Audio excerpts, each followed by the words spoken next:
শোন, স্কুলে যা পড়িয়েছি সেগুলো পড়া লাগবে না, ঠিক আছে? এই নোটের মধ্যে অনেক কিছু আছে, এগুলো পড়ে নিবি, পরীক্ষা চলে আসবে।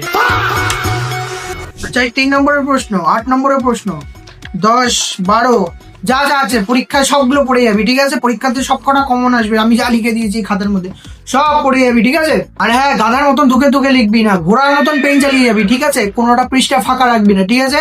আমি তোকে সব কটা বলে রাখছি, সব কটা ফলো করবি। আচ্ছা, এই প্রশ্নটা দেখছিস তো? এই প্রশ্নটা কিন্তু 2015, 16, 17, 18, 19, 20, 21, 22 সব কটা সালে পরীক্ষাতে এই প্রশ্ন এসছে, ঠিক আছে? মাধ্যমিকে এটা পড়বি কিন্তু, এটা ছাড়বি না কিন্তু, বলে রাখলাম আমি। হ্যাঁ, তাহলে কপালে দুঃখ আছে কিন্তু। ইংরেজি হচ্ছে সবচেয়ে সহজ সাবজেক্ট, ঠিক আছে?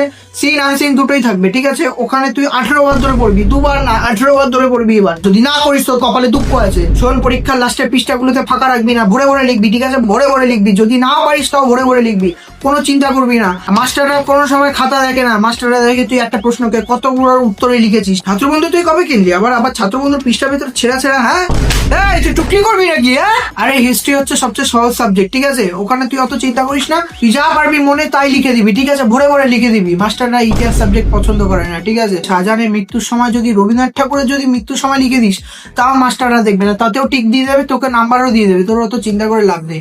মাস্টাররা অত খাতা দেখে না।